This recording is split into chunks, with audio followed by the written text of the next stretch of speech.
I came across an article, and I can't remember who wrote the article, but saying that basically talking about arthritis. And there's a fear among older runners that, oh, if I keep running, it's going to ruin my knee joints. But contrarily, Yeah. it's Yeah. shown that runners can actually help their OA by running. Yeah. There's several studies. I mean, there are systematic reviews. So the Big time. systematic Yeah. review is an article that looks at Many. Yeah. multiple randomized controlled trials that are looking at one to answer one simple question or one single question. So they put all of those randomized controlled trials together and they come up with sort of a review and a summative statement on those articles. So there are multiple systematic reviews of multiple articles that are saying exactly what you said. Welcome to the Beyond Physio podcast, where we help you move, excel, and inspire others on your journey to your next level with knowledge and advice from experts and testimonials from our like-minded community. Dr. Allison Brown, welcome to our show today. Thank you. I am so excited to have you on as a friend, a colleague, and as a former patient, if I may say that. Yes, I know. Yes. I know, right? Yes. I owe you a lot. I I owe you every triathlon I ever did. Oh, that's right. Oh my gosh. You are the reason I started doing triathlon. Wow. Yes. I'm known for persuading people to do things they never thought they could do. So Yeah, I'm glad you I said love that. that. I love that. Great. So, what's really exciting for me, not only to be part of Rutgers in a clinical research way, because it was also my alma mater for my doctorate, but the topic of working with runners and triathletes, endurance runner, and that sort of realm of sports for us is central because a lot of our clients at Next Level are runners or triathletes and people who do appreciate that sort of fitness level. Sure, yeah. And as a result, for me, my deep dive into running technique and running in general came as a result of reading a book by Chris McDougall, Born to Run, Born to Run, yeah. and reading all the research from Irene Davis, who is at University of Delaware, a very well-known researcher in running, and also Chris Powers, who I met at a course many years ago. That really kind of like got me really tuned into how we can help runners become the best version of themselves. And there's so many elements to that. And so what excited me is, as far as being part of Rutgers, is for us to be able to dive into that a little bit. Yeah. And also to share with our audience all the cool stuff that you're doing with Rutgers. Yeah. But before we get there, tell us about your background before you even went to PT school, your athletic background, all that kind of jazz. Sure. So I was a high school athlete. I was always involved in endurance athletics as a high schooler. When I was cut from soccer, I Nordic ski raced, so I cross country ski raced. I grew up in Vermont, so we had that. Yeah. And I ran cross country in the fall, and I ran track in the spring. Oh, cool. So I always was sort of an endurance-ish type athlete, and I didn't run in college, but I ran recreationally in college, so I kept it up. And then in my 20s, once I had graduated college, was when I really started to dabble with marathons and half marathons and trying to push myself a little bit harder than just having running be a social. It was really a social sport for me largely in high school. Sure. And where all my best friends were made was on the cross country team. But I really became much more intense about it when I was in my 20s. That's cool. So then from there, you went to grad school for physical therapy. Did you? My undergrad from University in Vermont was in physical therapy. It was? Yes, I am that old. Oh, no. That You don't look my that old, undergraduate degree was a bachelor's of art in physical therapy. Oh my gosh. Wow. I moved from Vermont to New York and went to NYU for an advanced master's in pathokinesiology. That was as part of NYU's PT program. Got it. And following my master's from NYU, I went to Temple University for my PhD. Oh, that's so cool. And along that pathway, Allison, did you then decide that you wanted to study runners more in depth? Or how did that happen? So the real backstory is that I wanted to teach. And I coming out of high school thought, do I want to go to PT school or do I want to major in education? Wow. And it was in PT school that I said, wait, I could do both. So my reason for going to continue to get my higher degree was to teach. And when I got into master's and then my PhD, realized you really had to do research. Mm-hmm. I was never a lover of research. And I remember saying, I need to find something that I could be passionate about and want to spend the rest of my career researching. And running had always been a passion of mine from high school through into my 20s. So it just was a natural evolution. It just came really naturally to me to want to seek out advisors and mentors that could help facilitate that for me for my dissertation work. Yeah, that's really cool. And I think you did a stint over at HSS too, if I'm not mistaken. Yeah, actually, through my PhD process, I was working part-time at Hospital for Special Surgery, doing my dissertation work in their gait lab, and continued I would commute to Philadelphia for my course, the didactic portion of my PhD. Right. But all of my research was at Hospital for Special Surgery in their motion analysis laboratory. Wow, that's so cool. That must have been an amazing experience. It's an amazing lab, and it's an amazing facility. The hospital is really a top-notch facility. Yeah. So now their gait labs, because we have the Run DNA, which is a 3D gait analysis down in our Cary office in North Carolina. Is it also a 3D sort of lab? Yeah, theirs, as well as the one that we have at Rutgers, I think we both have 12 cameras. Theirs is a motion analysis system. Ours is a Vicon system, but they are 12 camera, 3-dimensional motion analysis systems with force plates and treadmills for some of our running stuff. Yeah. So let's dive into that just a little bit, Allison, because one of the guiding principles that I have found over my career, and I'm sure for you as well, is that a lot of people, even now, whether you're an elite runner or elite triathlete or even a novice, I don't think that the value of having your running gait checked has really become mainstream. Yeah. And yet it's one of the first things that I look at when somebody comes in with an injury. Yeah. Can you talk more about that? Yeah. I think that our running, if we think of ourselves, we view ourselves as clinicians as providing sort of precision care or precision medicine, then if we are thinking about addressing somebody's running form, we need to be doing a running gait analysis in order to identify what specific features of their unique gait may contribute to their injury or may be preventative in its own way. So I really truly believe that runners should have gait analyses, even if they're healthy. Yes. It's like going to the dentist and having your teeth looked at from a preventative standpoint. If you're doing a lot of mileage, I think it's worth having a running gait analysis just to say, these are known predictors for injury, and these are things that we identify with you that we think you might be able to address. When you're then seeing the injured runner, then you can really make it much more precise. For sure. Where you could say this particular, I'll use trunk angle, for example. Yeah. If I have a very vertical trunk angle, I know that I have more forces at my knee. Yes. If I have more anterior trunk lean, the force is off my knee a little bit, but gets shifted to my hip or my ankle. So I might look at the same running gait pattern differently from a runner that comes to me with an Achilles tendinopathy versus a runner that comes to me with anterior knee pain. Yeah. And you don't know that unless you've watched them run. Right. Just for our listeners out there, anterior means the front and posterior means the back, just to give you a cue there. But the other thing that you touched on, which I think is really important, is it is like getting sort of a checkup. Yeah. And we actually have we prefer that our runners come in once a year just to see, hey, listen, every year you're going to be a little bit different. Absolutely. And you might as well get that checked out because you just don't know what that year might be, something that might cause an injury. Yeah. But more importantly, and for anyone out there who's looking to get faster, you may be getting in your own way, literally, because you're running inefficiently. And maybe in your younger years, running the way you did got you by, you're a podium finisher, whatnot. But now that you've gotten older, things have not been as optimal as they've been. And so by getting your gait checked out, you might be able to find a game-changing element to why you're not running as fast as you can be. Yeah. Yeah.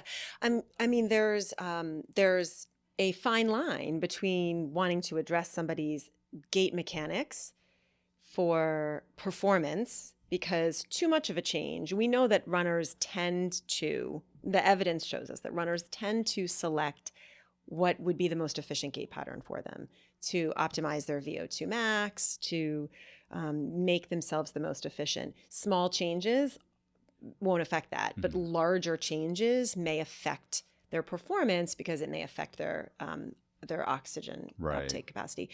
So we want to think about that, but we also want to say this is something that we know would make this small subtle change and could help from a performance perspective, not just an injury perspective. That's for sure. Let's dive into your current research, which we are part of with Rutgers at this Yes. point. And I love this because as a private practice owner, I do appreciate research because a lot of what we learn in research, we try to apply in the clinic to the best that we can. But now that we have crossed, or actually by bridging that gap between what the clinicians do in the private practice setting and what the researchers do in the research setting, we now have this opportunity to share information and share results, and also become a basically the way I see this is an ascension for our practice to be able to get involved in this. Yeah. Way. So first of all, thank you so much for collaborating with us. I mean, it's such a great addition to the project to have a collaboration like this. So I'll talk a little bit about the project, which is ongoing. Absolutely. So we're in the early-ish stages of this, but the project that we've been collaborating on is specifically looking at high school age cross-country runners and following both male and female runners over the course of their cross-country season. So we begin with a baseline study in the summer where we look at baseline metrics, running metrics, some strength measurements, some flexibility and mobility measurements, and then we take some baseline surveys like training questionnaires, some sleep quality type surveys.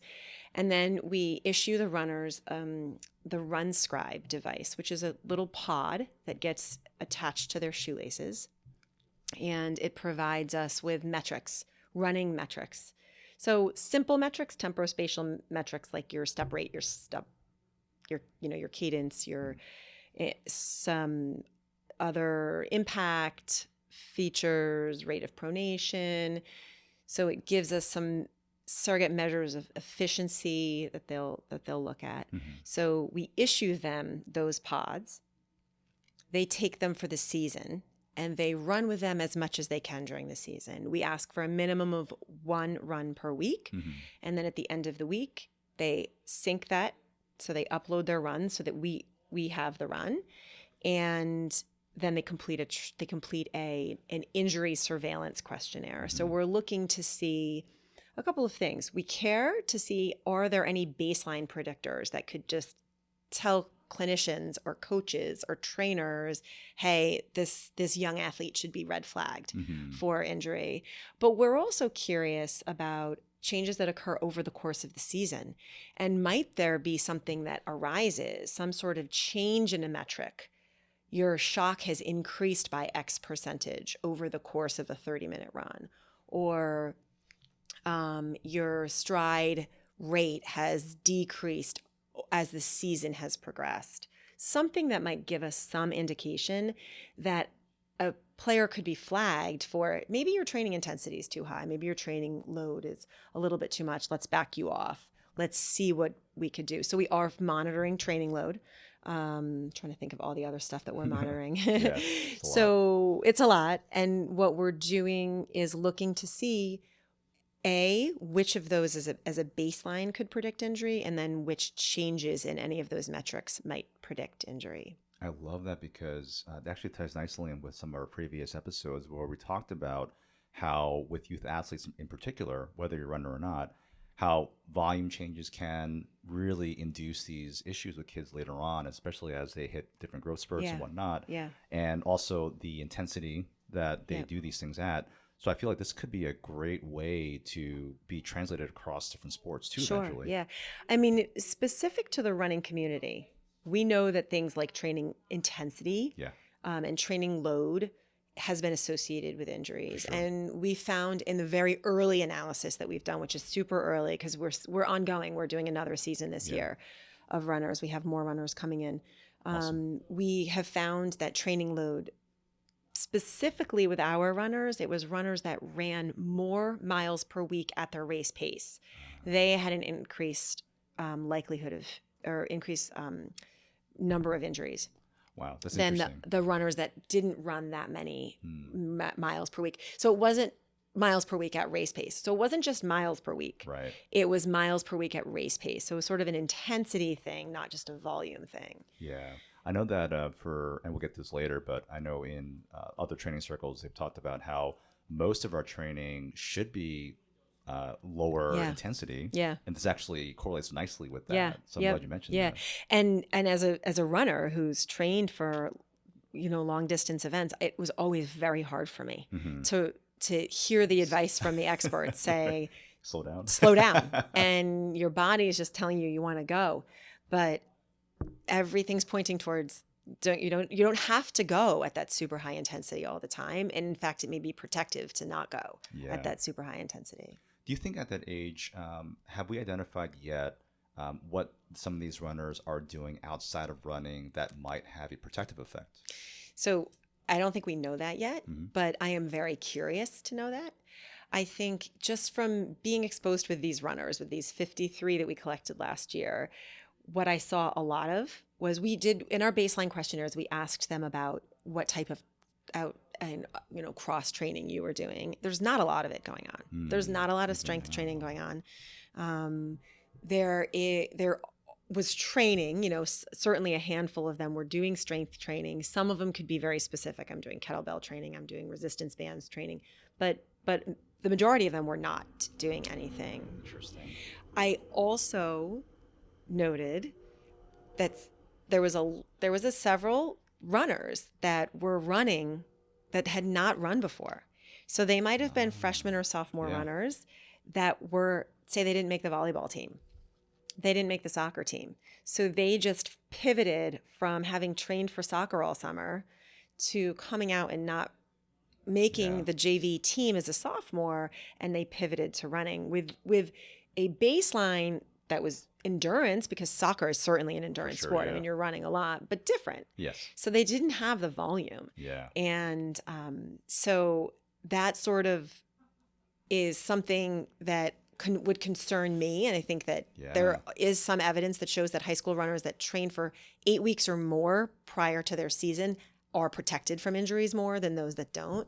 So I think that was sort of interesting to see, and just to hear them talk about, where we had some late August enrollments into our study from kids that pivoted from other sports. That is so fascinating. I feel like commonsensically we do know, and from our own research too, that the cross training does have a protective effect for sure, even in adults. Mm-hmm. And the other thing that we have found is that a lot of people still have this misguided, or I don't know if misinformation or not, but they still think that, oh, well, I don't want to get bulky because it's going to affect my speed. Yeah. But we also know that often it's going to take a lot for you to get that bulky to not slow you down. But the protective effects of the strength training itself will help you get more out of your legs. Yeah. That's cool. That is, I think, a message that many runners need to hear. Many runners tend to be, and this is a little bit away from the high school runner now, right. But even the high school runners, I mean, I saw from the teams that I was working with, they just don't have time. They're doing a lot of running 6 days a week. These kids are running. They're doing a lot of running and very little cross training.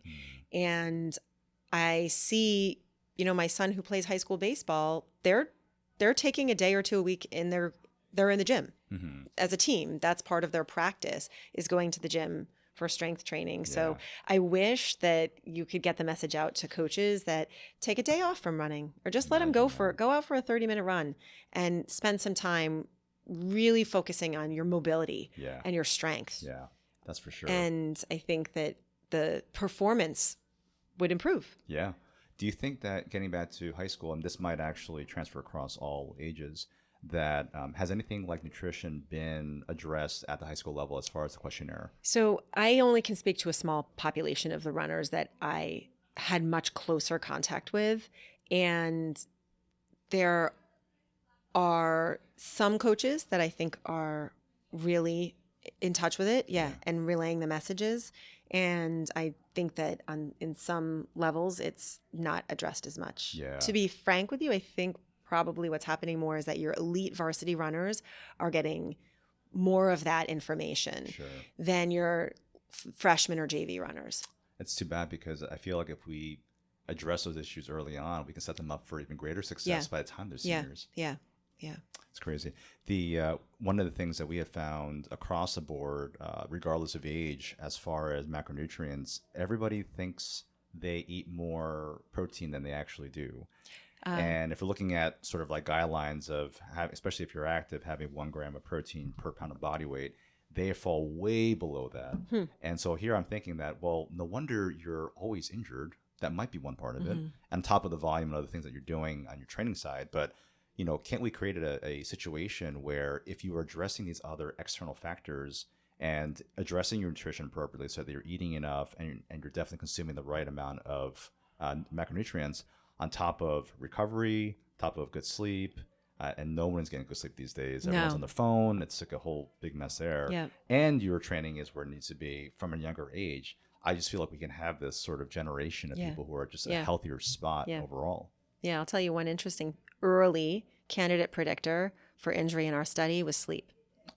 That's so interesting because I just did a podcast with Kate Zafaris, who won the bronze at Tokyo in triathlon. Oh, cool. And she had said that because she was actually giving a talk to all these elite triathletes and like, oh, what do you do? It's like, my biggest advice to you all is make sure you get enough sleep. Yeah. And that was all she Yeah. said. Was But in my head, I could see it from a performance perspective, but from an injury perspective, I was a little bit surprised to see that. Yeah. Definitely. So runners that slept a half an hour less per night were more likely to be injured than runners that slept that slept a half an hour more. Yeah. And remember, this is early. We have a small sample size. Sure. We had 53 runners, about 30, maybe I think 30% of them roughly were injured. And so it's a small sample size, which is why we're going to continue. But an early trend is towards sleep as being a candidate predictor. So we're going to look into sleep more deeply as we continue with our runners. So it's interesting that you mentioned that. Yeah, that's really cool. Yeah. So let's get into some of the issues that we see with a quote unquote faulty gait. Are there common injuries that you have seen? I know I have seen in the clinic, as far as when you run this way, you'll probably end up with these kinds of issues. Yeah, there are. So, for instance, individuals that are real overstriders, for instance, that have a solid rear foot pattern, have high impact. Those runners are much more likely to have muscle tibial stress fractures or bone stress injuries. Yeah. So we could think about our modification as trying to manipulate some variables such as cadence in order to minimize that overstriding. So that's one example. I think there's been quite a bit of evidence that has pointed towards pathological mechanics at the hip being associated with iliotibial band and patellofemoral pain or anterior knee pain. Yeah. What else? Knee angle. Huge. At impact. Yeah. Knee angle at impact is important as a predictor for knee injuries because of the increased forces at the knee. Yes, exactly. If you're too extended at impact. Yeah. Yeah. We've seen, I would say meniscus and IT band are the two that come to mind as the most common that we see injuries in our runners, especially especially our marathoners who are getting towards, I'd say August, September before New York. Yeah, sure. It's often when these things rear their ugly heads. Yeah, definitely. Do you have an opinion on forefoot versus rear foot strike as far as either protective effect on a runner or an advantage to a runner? So I think the evidence is pretty strong that runners that have a rear foot strike pattern, so the majority of our runners, 2/3 of our runners roughly, strike the ground with a rear foot strike pattern, and the remaining runners will strike with a midfoot or a forefoot strike pattern. It's pretty clear in the evidence that runners that have a rear foot strike pattern are more likely to be injured. Yes, That's fine. We can admit that. Yeah. I don't think that a switch to a forefoot strike pattern, I just don't think that it's a one size fits all prescription. Yeah. So I think that if you are somebody that suffers from chronic Achilles tendinopathy, then a forefoot strike pattern is not really shouldn't be your jam. Like you're good with your rear foot strike pattern. Right. So I don't mind people trying to make that modification, but know that you might just shift your injury from one location to another. I agree. Yeah. I used to be totally forefoot, and I have actually switched over myself, but also quickly realizing that, hey, this is not going to be good for somebody with an Achilles issue for sure. Yeah. So more than that, just making sure that, and tell me if I'm wrong here, but I do have a lot of clients just say, listen, focus on whether you're rear foot or not, just focus on nicely landing softly so Yes. that you Yes. can make sure that Yes. these are going to Yes. decrease the impact on the tibia across. Yes. Yeah. I agree 100%. And so the real push coming back from like that Born to Run book and Lieberman's article Yes. with the barefoot runners Yeah. was that there was this, you lacked this impact peak. And so Yes. the idea was that you were decreasing your impact by running with a 4-foot strike pattern, so it was going to be protective, and it might very well be Right. that exactly is the situation. I think that some of those metrics that we commonly hung our hat on for being indicators of impact or loading has started to be more questionable in the literature. That the instantaneous loading rate that we've calculated as the slope of that curve is no longer necessarily being that metric is not necessarily associated with the injuries, yet we're not willing to walk away from the fact that impact is associated with injuries. So I love from a very just let it roll itself out clinically, just run softer. Yeah. Like Imagine you that. can hear yourself on a treadmill. Yes. You are loud. Yes. Make that softer and just run softer. And that is a great cue to somebody. And what it actually changes, who knows, Right. but I think that that's a great modifiable, Easy to modify. easy to modify. Yeah.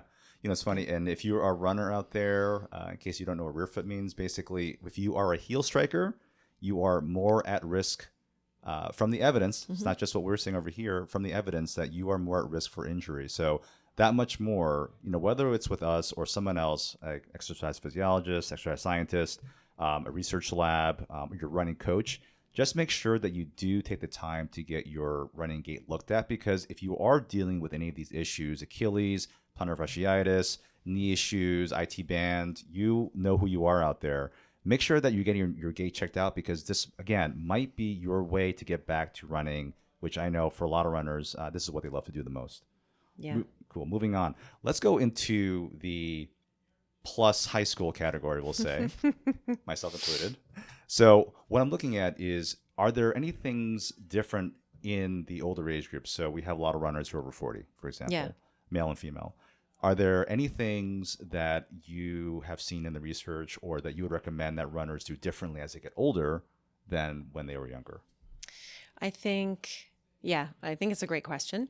And I think that older runners need to be aware of the normal physiological changes that are occurring in their body. Sure. So as we age, our muscles are stiffer, right? Yes. We can all feel that our muscles are For sure. stiffer. We start to lose a little bit of our strength or our muscle mass. We're going to lose a little bit of our aerobic capacity. That's naturally what happens to us as we age.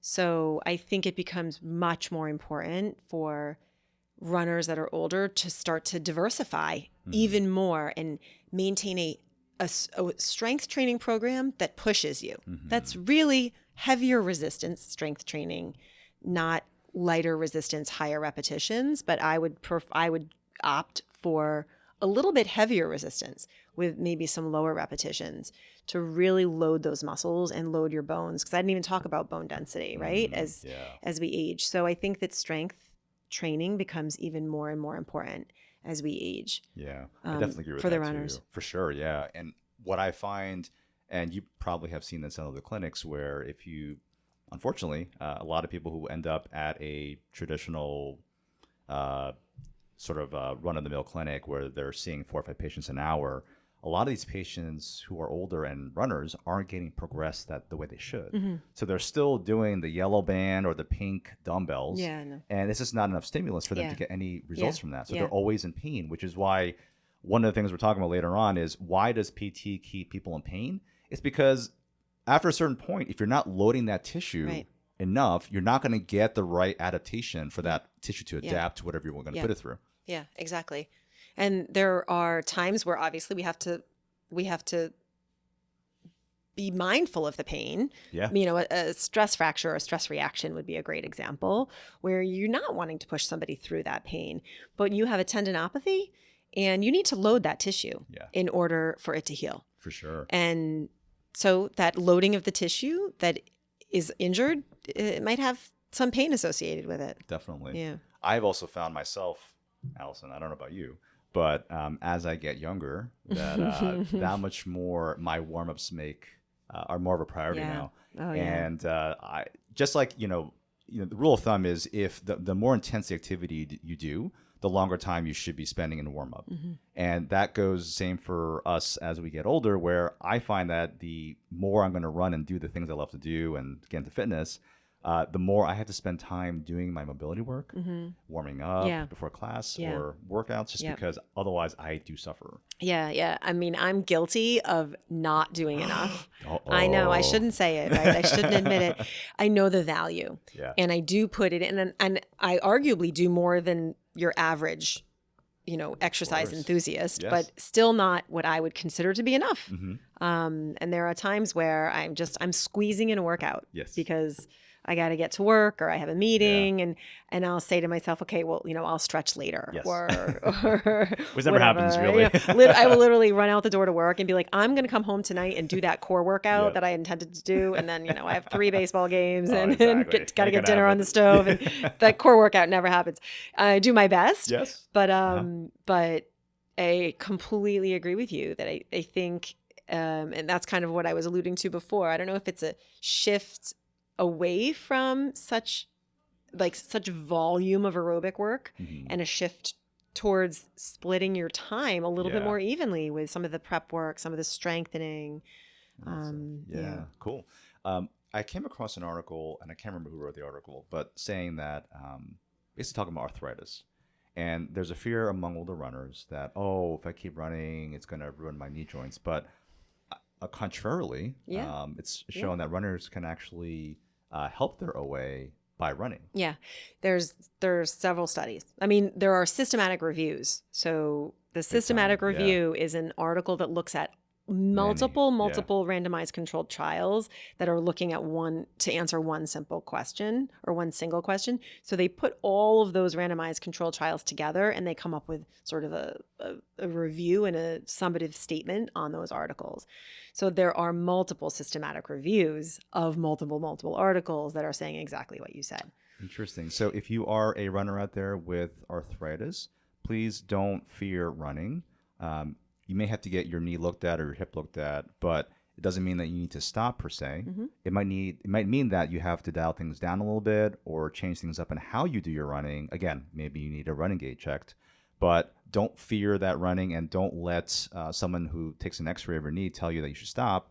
Get that checked out by somebody who works with runners specifically in the physical therapy world. Again, running coach, physiologist, what have you, so that you can get the right answers and the right program that you can keep running even as you get older. Yeah, Jerry, you mentioned volume, and I think that's a really important, like the dosage, I think is really important. And I think some studies have started to look at dosage for running and arthritis. And I don't think the verdict is sort of still out on it, but I do think that the general message is that higher intensity and higher volume individuals sit in a different category for risk of arthritis. Yes. So your elite professional athletes actually may have a higher risk of arthritis than your recreational runner like you or me, like somebody that's not getting paid to run like you and me. We actually have a lower rate of arthritis than individuals that don't run and individuals that are professional or competitive runners. That makes sense. So don't stop running. Yes. So you heard that on the show. Don't stop running, but do get this checked out.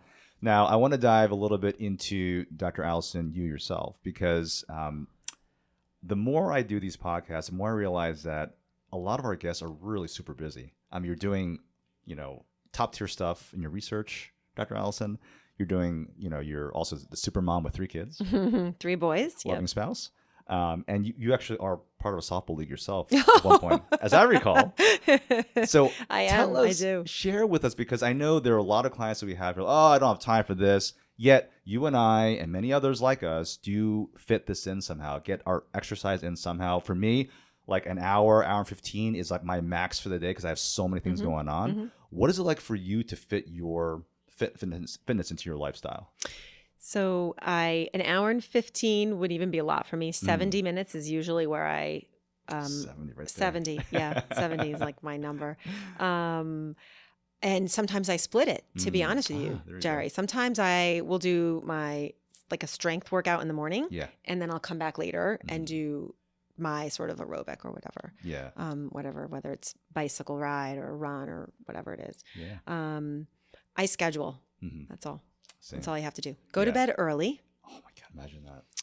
I love going to bed early. Yes. And I love going to bed early because I feel like my workouts are good. I and I feel like I'm spot on at work. Yes. And so I believe in an early bedtime and I schedule it. So I will look at my week and I will say, on this day, I can't. I just know that I have to be out of the house by 6:45 in the morning and I'm not getting home. And then I have kids' sports. So that is a Wednesday and I can't work out that day. So that's fine. I mean, you got to give yourself some grace. But then it has to happen on Monday or Tuesday or Thursday or Friday, right? So I look ahead at my week. And I'm a big scheduler for all things. So that's how I get meals planned for my family. That's how I get manuscripts written for work. That's how I get lectures prepped.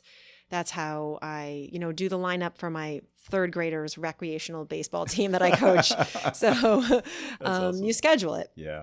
And that's this, I treat my exercise no differently. And my family, even my 3 children. So I have a third grader, a sixth grader, and a ninth grader. All of them know how valuable my workout. They'll say to me, "You're working out." Yeah. How valuable that time is to me. Yes. And I'm a strong believer that doing that makes me a better person. It makes me a better mother. It makes me a better employee. It makes me a better wife. So I think that one of my favorite Peloton instructors always says self-care is not selfish. No, it's not. And it's so true that self-care is truly selfless. That's the way I phrase it to my family is like, I'm going to be better for you if you just give me this 45 minutes or 60 minutes. Yeah, I'm the same way. And I feel like that's the only way I've been able to, I don't want to say that it's the only way, but it is a main way for me to get my mental health sort of going too. Yeah.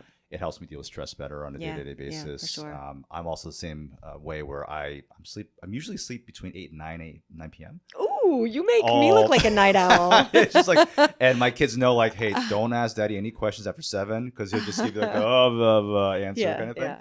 So, but yeah, definitely agree with that. I'm usually up by 4:30 in the morning, but that's my time to do my deep work. And then I get into my workout. Yeah. So for me, that's how I maintain my productivity mentally and with business, but also get my own self-care in as well. Yeah. I never went to bed that early, but I used to be an always early morning, 5 a.m. wake up and work out. And it has actually become harder for me. I think just as I age, it's become harder for me to feel like I'm getting a good workout at 5 in the morning. So I've shifted a little bit. Yeah. And I will stick things in. It will be my lunch break at work. Oh, I'll say, well, we're testing our inventory for our run scribes, which means like all 60 run scribes need to be tested. And so I'm like, I'm just going to go for a run and test the run scribes and it's work. Yes, right. So I tend to squeeze it in during the workday. I used to be like that. I used to be able to be really productive early in the morning. Yeah. I do it maybe once a week now, but it's not my best time to work out anymore. Got it. Everyone's got their own rhythm too, which is great. Yeah. I did want to sort of close our episode today. And again, thank you so much for coming on. Yeah, my pleasure. Maybe 3 or 4 takeaways that our runners should hear, whether they're a youth runner or if they are an older runner. I think that running we touched on this earlier with like nutrition. We've talked about training volume. I think that one of the best things that runners can do for themselves is to keep a training log. Yeah. A running log where you're monitoring your sleep, where you're aware of your diet, where you're aware of your mileage, where you're aware of your session RPE. So I like to tell runners to monitor that their RPE over that particular session to give you an idea of the training intensity and volume so that you can look at how that session felt to you to see what your body needs in terms of recovery. Yeah. I love that feedback that you get from it too. Yeah. That's awesome. Yep. I think that's sort of one of the tips that I love to give runners is Yeah. just monitor it and follow yourself. And then when your body needs a break, because every training programs needs to have some recovery built into it, whether it's a couple days of maybe it's just, I'm just going to do yoga this day or something restorative and not just running all the time. Yeah. I think that's actually great advice. And I feel like if people just become more aware of what they're doing on a day-to-day basis, and along the lines of what you just said, like, well, how much sleep did I get? What did I actually eat that day? Yeah. All these kinds of metrics, like you've said, I think you can really create this bigger picture of what you can and what you can do to optimize yourself. And at Next Level, we take very much a whole person approach. So these are the exact kinds of questions that we ask our clients when coming in. It's like, listen, I want to know what you've done, what you're doing right now, so that I can give you a better program and plan for how we can get you back better than ever. Yeah. My other piece of advice, I think, just from years of patient care and now my patient care is largely just having runners come into the running lab to just do running biomechanical studies. But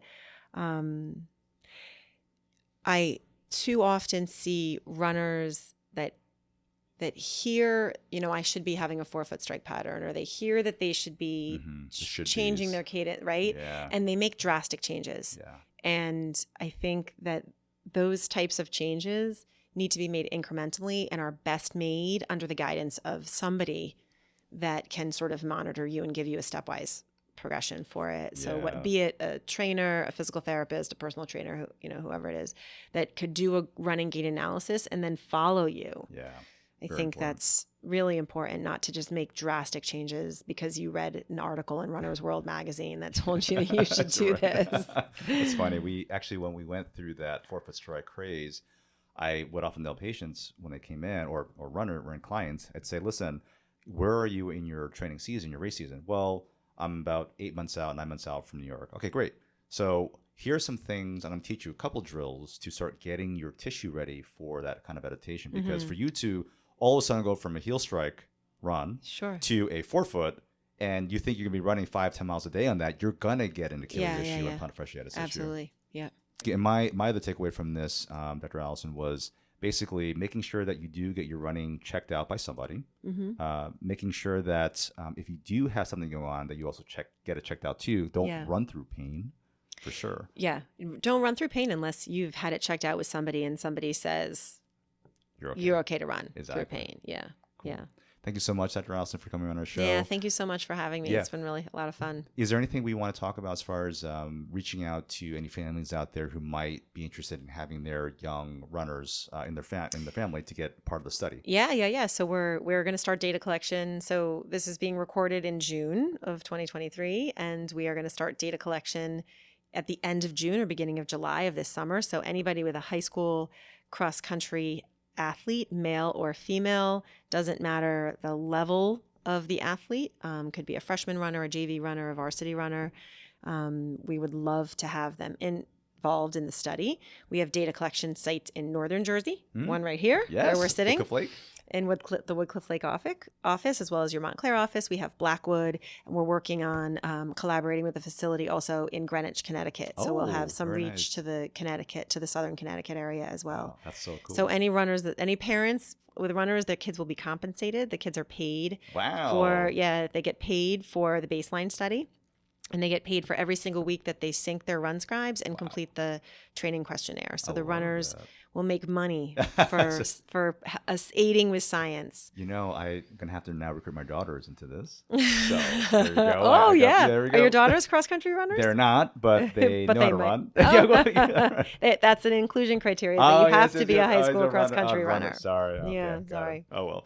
So, and we'll include your information in the show notes for any families out there. Perfect. So drop them in the show notes, and I'll have my contact information for anybody that's interested. So you won the lottery.